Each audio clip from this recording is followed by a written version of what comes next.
Então o Sankhya você vai enumerar a natureza em 24 elementos. Então eu te classifico a natureza em 24 elementos, começando com o mais sutil, a energia radiante, que é Purusha. Purusha é um dos nomes para espírito, para força, inteligência cósmica. Ele vai descendo, vai se dividindo em todos os elementos até chegar em Prakriti. Prakriti é a natureza bruta, os quatro seria a síntese dos 4 elementos.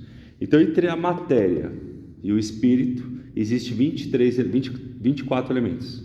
Se você estuda a carta, essa base é usada no Sankhya, no Ayurveda. O Ayurveda usa esses elementos, o Yoga usa esses elementos. Então ele é muito estudado numa formação de Yoga, por exemplo. Por quê? Porque é uma carta que organiza a natureza em 24 elementos. 25 não, porque o espírito é considerado que não é um elemento, é algo além, né? Então do espírito para a matéria nós temos a mente, o ego, os sentidos, os órgãos do sentido, os elementos brutos, Mahabhuta, terra, fogo, água e ar. Aí sobe visão, audição, tato, paladar, olfato, olhos, nariz, boca, pele e ouvidos. E vai subindo intelecto, ego, mente superior e aí o espírito. Então é um texto que compõe. Por que é interessante a gente entender ele? Nossa relação é com a natureza. A nossa experiência humana ela é com a natureza. Então, o que isso tem a ver com o yoga? Enquanto a gente observa a natureza e seus elementos, como que eu vou compor a realidade? Aí entra o yoga. O yoga, enquanto o Sankhya organiza e enumera a natureza do espírito, Purusha, até a matéria Prakriti, compreendendo, identificando o que é cada elemento, o yoga pega e reconecta todos. Um separa e enumera, o outro unifica. Um é a prática de união, o outro é o discernimento de percepção. Então por isso que eles falam que um é um brinco, o outro é o brinco de Vishnu. Porque um representa a consciência, o discernimento de perceber o que é da natureza, entender os sentidos, os elementos, a mente, a identidade, que é a Ahankara, o ego, enquanto o yoga é aquele que faz com que essa experiência se torne integrada, equilibrada, harmônica. Então, se a minha relação é com a natureza, aí que vem uma pergunta fantástica e importante na filosofia do yoga. Vamos nos dividir assim. A natureza ela é multicolorida, não é? Não um leque, um buquê de você pega a gente e coloca nós somos uma gota de espírito. Está em cima do planeta, e você pinga essa gota de espírito, ela cai na natureza. O que ela vai fazer lá? Qual que é o propósito dela? A natureza desse planeta aqui é super bonita, não é bonito? Nós todos concordamos que o nosso planeta é belo, tem beleza. Você vai numa floresta, uma cachoeira cheia de animal, cheia de bicho, fora os mosquitos que acho que fizeram errado, mas tudo bem. Tô brincando. O que uma gota de espírito faz aqui? Qual que é a função dela? Você caiu na Terra aqui, iluminação, mas até chegar no conceito filosófico, você caiu aqui, o que você vai fazer? Você não vai experimentar o que você está ali? De repente você caiu como uma inteligência na Terra, você pode se experimentar, formar ali se tornar um animal, e se tornando, e criando uma experiência. A nossa inteligência interpenetra a natureza e constrói um veículo de manifestação. Quer ver um exemplo? O nosso corpo é o quê? Não é um veículo da nossa consciência? E do que ele é feito? Ele é uma composição de quais elementos? Da terra. Da terra. Nosso corpo não tem a mesma água que tem aqui? A mesma terra. Não é exatamente a mesma composição do buquê? Por isso que aí na visão do yoga a necessidade de sentido de vida tem muito mais a ver com uma viés artística do que uma viés ética, moral, espiritual, no sentido de se eu te dou uma tela em branco e uma paleta cheia de cores, pronto, vai lá e faz o que você quiser. Essa é a visão que o yogi mais ou menos tem sobre o que é iluminação, a inspiração, realização. Tem a ver com a profundidade com que você expressa a sua gota de alma na natureza em que você está habitando. Porque com o tempo essa gota ou essa natureza da consciência, ela percebe que o reino dela é aqui em cima, Purusha. Mas quando ela está na terra, ela brinca com a terra. Então se você tem um quadro branco e um monte de pincel, o que você pode pintar lá? Qualquer coisa, não pode? Uma aventura, uma tragédia, um romance, um drama, uma ficção, e é o que a gente faz. Aí eu falo, então qual que é o sentido da vida?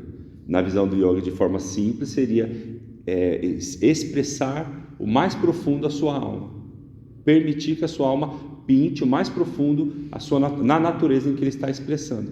Por isso que o yoga fala, com o domínio da mente, você começa a expressar a sua própria natureza, ou repousar na sua própria natureza. Você não confunde mais você com a árvore, com o carro, com o cachorro, com o outro, com o pensamento. Você começa a ir brincar, expressar. Então a sua obra de arte é o que você quiser. Só que aí chega alguém e fala assim, então uma pessoa que faz o mal, ela está expressando a alma dela? O que vocês acham? A gente está falando de que o sentido da vida no yoga é você ser um artista, um artesão, ou como diz no popular, um arteiro. Você tem que ser um arteiro, faça a sua arte. Não, mas Jesus falou, é outro artista. A Buda falou, é outro artista. Quando você coloca muita moral, muita ética, muito sim. Não, mas por que uma cultura faz tão diferente do outro? Porque a ponto de vista, a expressão que ela tem sobre a vida, ela está pintando na linha de tempo dela, que interage com a nossa. Um yogi que foi para a caverna, ele entendeu que ser um iluminado é ser uma pessoa realizada, porque ele expressa a alma dele. Mas se eu fizer uma coisa errada nessa tela, o que vai acontecer? Lei da causa vai ser num trecho da sua obra de arte existe o terror, existe o medo. Ou a gente não passa por isso, será? A gente fica falando, o bem e o mal, mas a gente não faz o bem e o mal a todo momento, a luz e a sombra. Então esse conceito para o yoga ele é muito primitivo, no sentido de a coisa mais importante que a gente faz aqui, quando acorda, quando desperta, é fazer o que você quer. Mas quem está querendo, será? É você, aquele personagem que você construiu de acordo com a convenção social, o Hugo que gosta disso, daquilo, ou você também mergulha nos elementos e descobre que o que eu quero é algo mais misterioso e profundo, é me revelar, é me conhecer. Então a gente usa a natureza como um espelho da alma, a natureza como um espelho da percepção de quem você é. Nós somos terra, e em certa forma ela espelha a nossa natureza, mas nós não somos terra. Nós somos água, em um certo nível ela espelha a criação, mas nós não somos. A gente vai fazendo isso com a natureza. Então o sentido da vida para o yogi, quando você lê lá, yoga significa união. Yoga agora falaremos de yoga, né? Yoga Chitta Vritti Nirodha. Yoga é o domínio sobre o quê? Os domínios sobre os movimentos está definido num dos textos do yoga. O yoga é quando você domina a palheta, o computador, o supercomputador que é a mente. Quando a gente começa a dominar a mente, que é o autodomínio, o que nós temos como resultado? É o terceiro sutra. Yoga é um estado de consciência chamado integração, união, completude. É quando eu me sinto completo. Mas como que eu faço para me sentir completo? Eu, a natureza, eu e as pessoas, sensação de completo, esse estado de profundidade que o yoga chama de yoga, de união. Você tem que dominar você, ou a gente traduz como a mente, mas é o autodomínio. Então, quando eu me domino, quando eu me conheço, quando eu exploro a minha natureza, eu conheço o mapa da minha vida, eu conheço as cavernas, as montanhas da minha vida, eu me domino. Qual que é o resultado de autodomínio ou domínio sobre a mente? Virit Sarupa e Taratra. Você repousa na sua essência. Você encontra a paz da sua natureza. Você descansa na sua própria natureza. Você está desperto em que você é. Aí daqui para frente, tudo que ele coloca é o cuidado que temos que ter para chegar nesse lugar, de estar em contato com a nossa natureza interna, que é o espelho da de fora. Nós somos o ar? Não, nós interagimos com o ar. Ele é um espelho nosso. Nós precisamos dele. E assim serve o fogo, a mesma coisa. Então, esses elementos nós chamamos de natureza. E quem nós somos, então?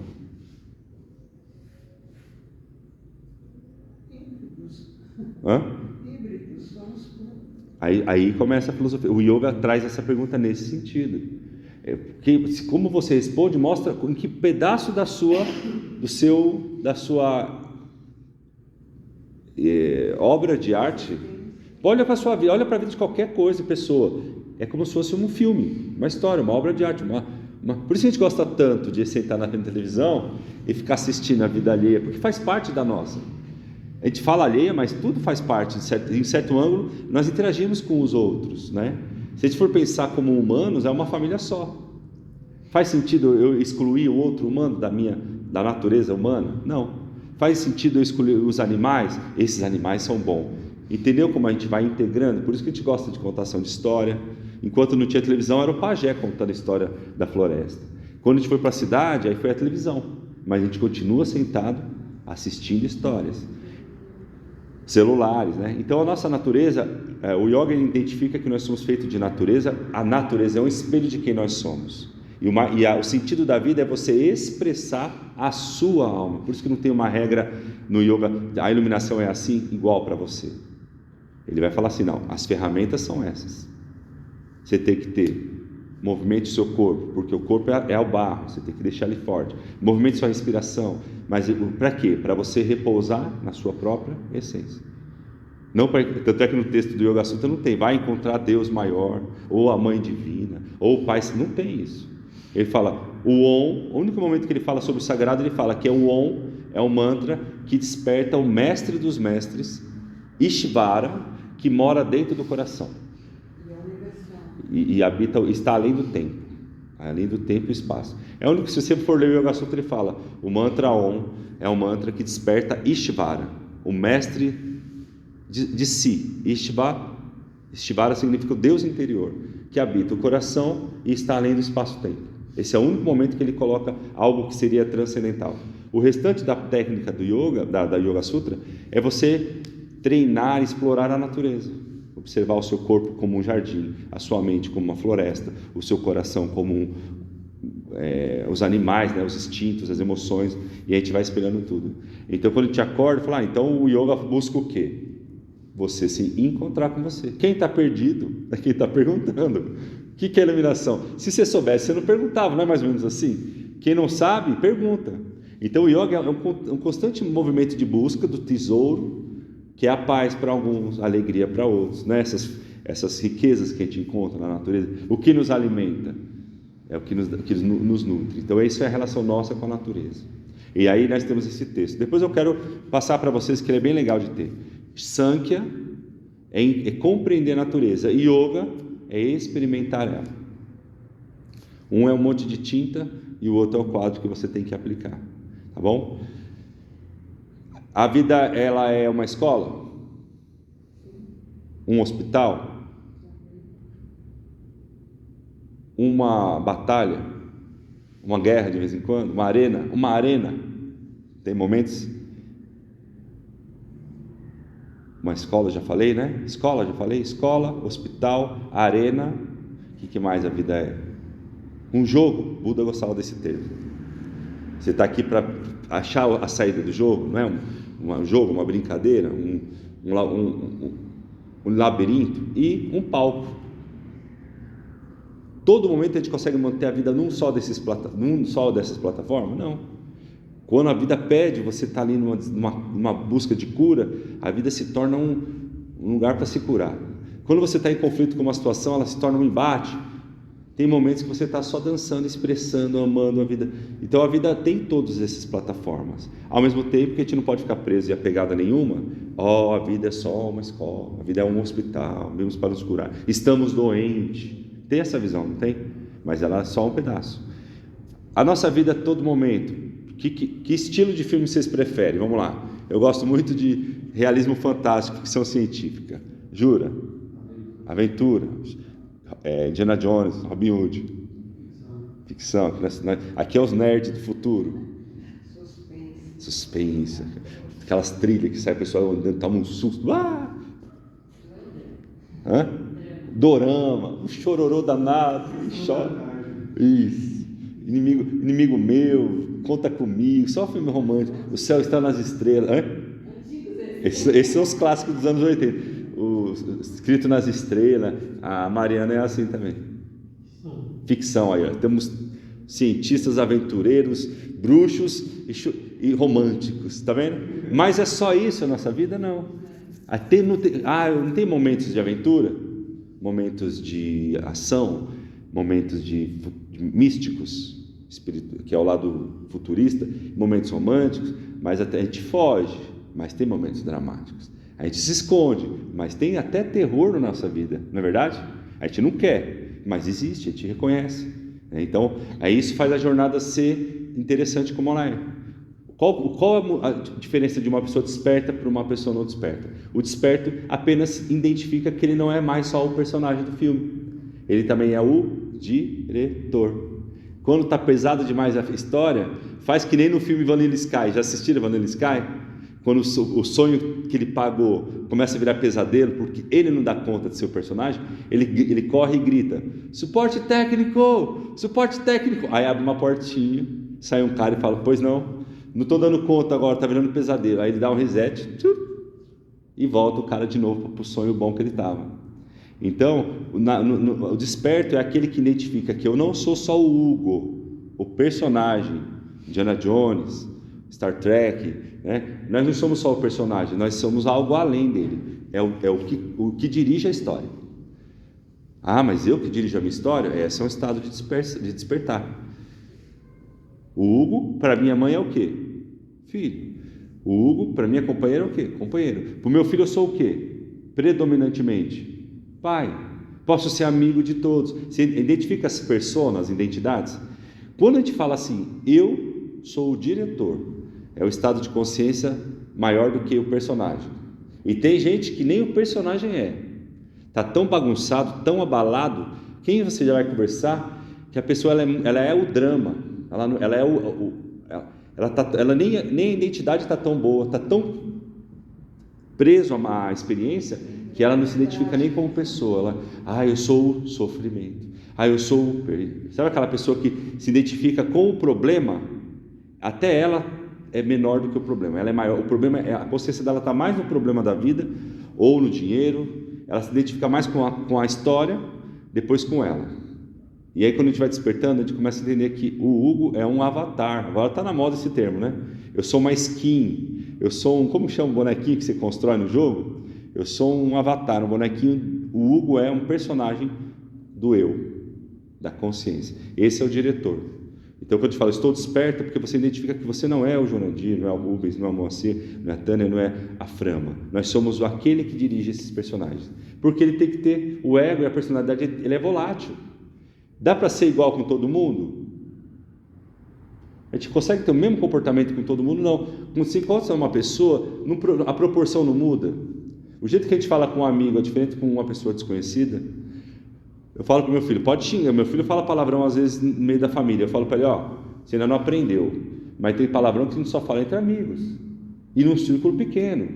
Por quê? Porque para cada personalidade que a gente tem que proporcionar associação com as outras pessoas. Mas quem nós somos? Eu sou o Hugo. Agora eu já estou esquizofrênico, tá? Eu não sou o Hugo. Eu sou a consciência que habita o Hugo. Então eu posso mexer no meu personagem, mudar, decidir se ele é gentil ou não, decidir se eu vou ser violento ou não. Esse eu está além do Hugo. Até porque o Hugo nem fui eu que escolhi o nome, eu acho, né? Só se eu estava lá como encosto do meu pai e falou, olha, ele vai ter o nome mais bonito da terra. Qual? Nome de bolsa, nome de relógio, nome de roupa, grife, Hugo Boss, Vitor Hugo, aí ficou Hugo. Mas é mais ou menos assim. Vamos treinar? Dúvidas? Pergunta? Bagunçou a mente de vocês?